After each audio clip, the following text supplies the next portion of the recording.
Olá, bom dia, boa tarde, boa noite para você que está aqui com a gente vendo mais um livro. Hoje a gente vai conversar sobre esse aqui, ó.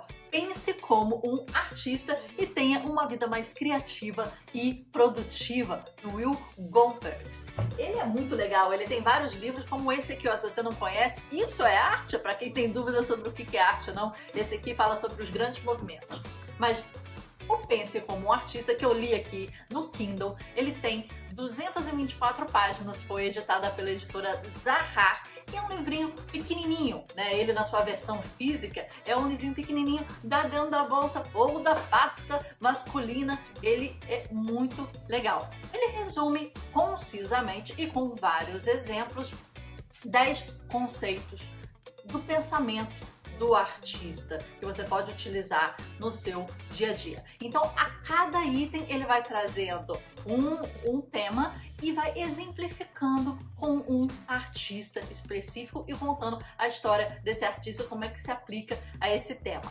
A gente vai ver aqui alguns deles, vai falar sobre esses temas, vai trocar uma ideia, mas por favor, antes disso, coloca aqui embaixo para mim. Você já leu esse livro? Você curtiu esse livro? Você tem interesse de saber sobre esse livro? Dá uma curtidinha, dá uma seguidinha, faz aquele negocinho que a gente gosta de se inscrever, por favor. Marcela Lana aqui trazendo para você cada vez mais conteúdo sobre arte e desenvolvimento pessoal. Fica aí com a gente, vamos lá?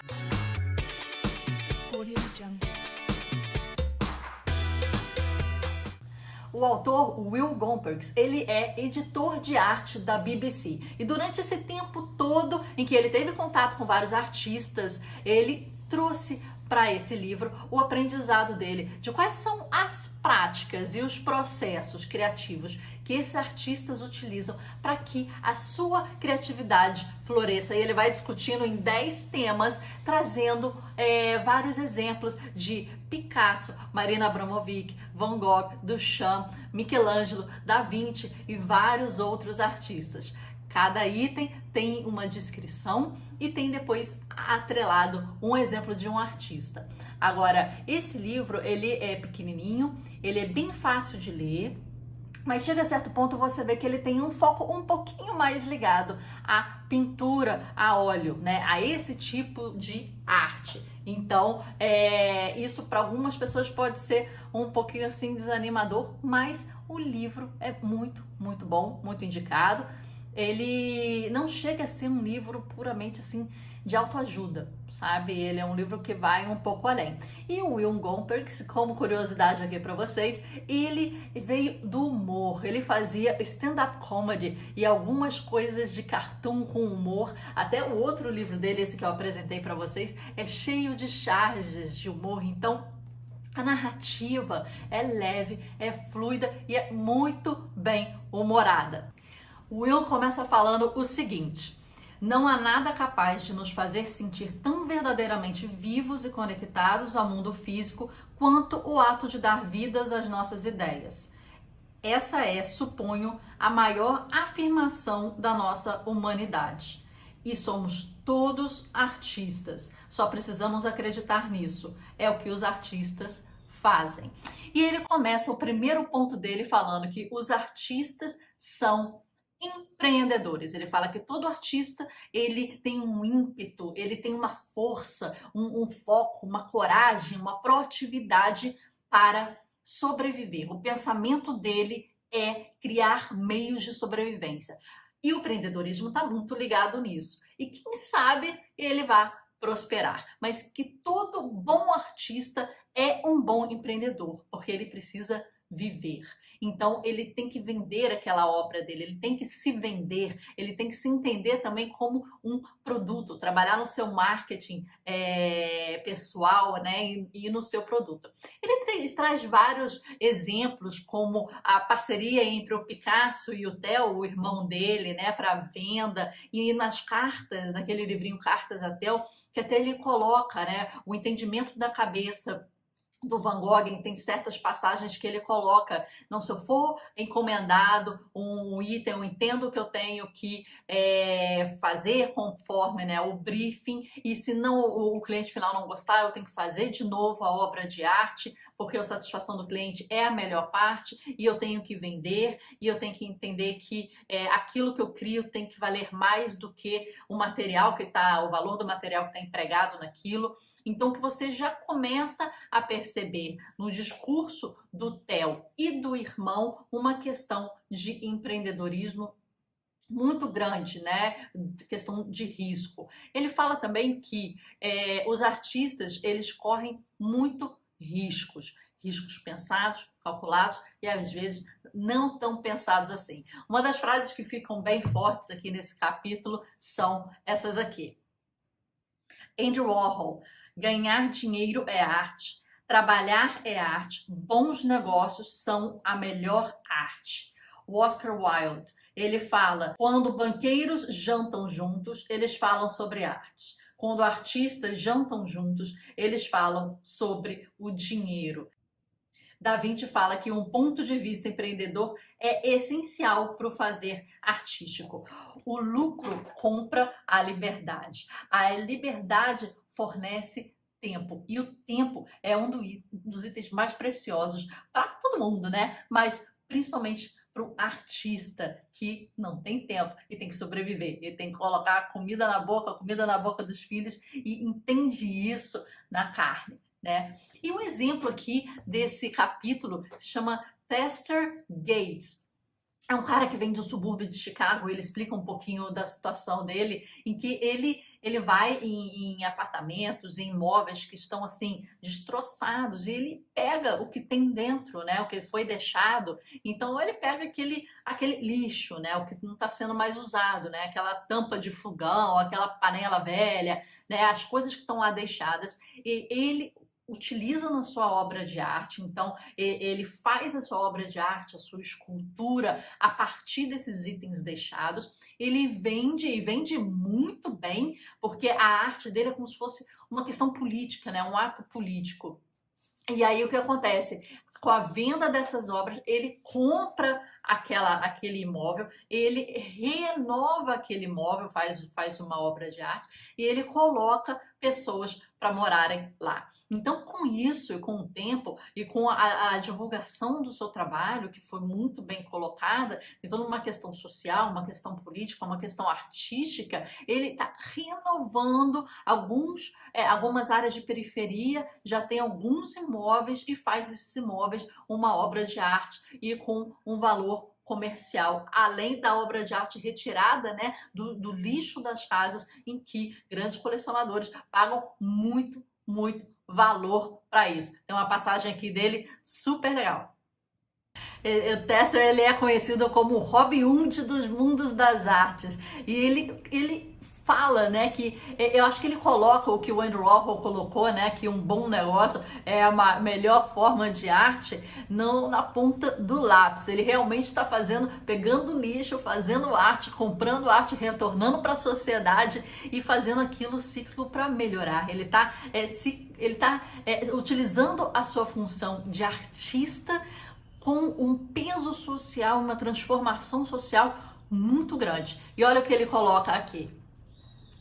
Tester encarna o mantra de Warhol de que um bom negócio é o melhor das artes. Fazer negócios é sua arte e vice-versa. Para ele, o poder de um artista não está na capacidade de transformar um momento em dinheiro. O verdadeiro poder que os artistas têm é a capacidade de mudar o mundo.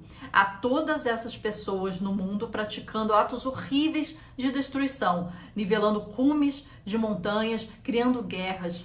É preciso haver alguém que combata os atos de destruição com atos de criação. E assim termina esse capítulo, que os artistas são empreendedores. Primeiro, é muito importante esse ser o primeiro, né? Como a gente traz a questão de negócios para a arte, e isso não tem problema algum. Capítulo 2, os artistas não fracassam. É isso mesmo que ele colocou. Ele faz uma diferença entre erro e fracasso. Ele diz que, na verdade, o fracasso não existe.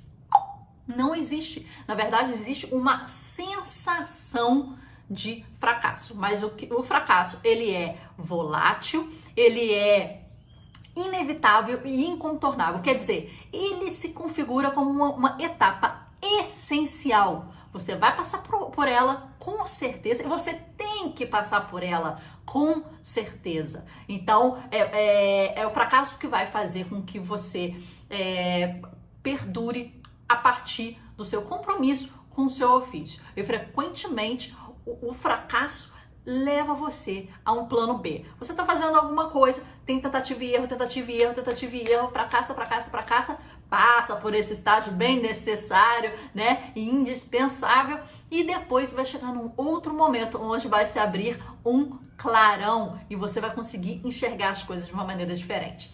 Ele fala que Roy Lichtenstein, ele tinha um designer e uma arte completamente diferente, e a partir de uma dinâmica com o filho, um desafio com o filho de quem desenha o melhor Mickey Mouse, ele começou a observar esse outro lado e mudou totalmente a sua arte. Olha isso.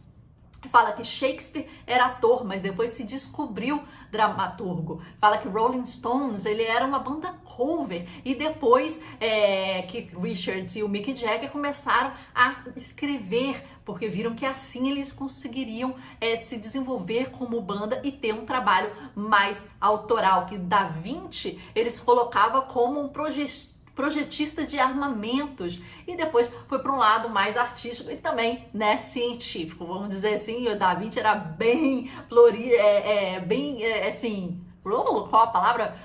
Prolífico, né? Ele era bem de vários ramos. E tem algumas coisas que vale a pena a gente trazer aqui desse capítulo. Ele fala que você nasce com a criatividade, mas não somente você nasce criativo, mas você nasce com uma necessidade de ser criativo. Então, não só a criatividade é inerente a você, mas como você tem a necessidade de colocar para fora. E a única coisa que você tem que se preocupar é o que você quer falar. O que você quer falar? Porque a necessidade de falar, de colocar para fora, de passar a sua mensagem, ela já é inerente do ser humano. E para chegar à decisão do que falar e como falar, ele fala que um processo muito importante que vários artistas aí passaram e chegaram, como a pintora Riley, que trabalhava com cor e foi encontrar nos trabalhos preto e branco a sua maior expressão, né, do que ela queria passar, contraditoriamente, mas é através da simplificação. Foi isso que ela fez. Ela teve que tirar todas as cores do trabalho dela para encontrar a mensagem que ela queria. E aí depois introduzir aos poucos as cores, mas dando a ela certos pesos e importância. E o artista, né, a pessoa que ele fala aqui especificamente nesse capítulo é o Ogilvy. Não sei se vocês conhecem ele, um grande expoente do mercado de publicidade. É o mercado da onde eu vim, fiz publicidade na faculdade. E ele foi assim, teve uma agência fantástica, pegou vários clientes, e ele fala o seguinte: ele veio de diversos nichos, pegando vários trabalhos bem diferenciados, desde trabalhar em cozinha até morar numa comunidade Amish. E ele fala que a composição daquilo que ele foi passando é que fez com que ele pudesse chegar em um certo tempo da vida, um certo tipo de conhecimento com essa bagagem tão plural, e criar uma agência com apenas $6.000 e nenhum conhecimento assim de agência específico, nenhum cliente grande, nada, para competir já com esses grandes clientes. Então, ele traz o Ogilvy como o grande influenciador dessa questão de fracasso, por ter passado em várias coisas na vida. Então ele fala, o que se faz se adiciona ao que se faz. Então tudo vai ser aproveitado, nada é desperdiçado. Independente do trabalho que você tenha, das diversas experiências que você tenha, tudo parece que se afunila para você conseguir chegar a um momento de maior clareza, encontrar, né, o seu objetivo e o seu porquê, né, na vida. Ogilvy, só pra gente terminar esse capítulo, ele fala que se você não vende, você não tem a criatividade. Se não vende, não se é criativo. Mais uma vez trazendo aí essa questão do empreendedorismo e da venda, questão financeira como uma necessidade para a criação.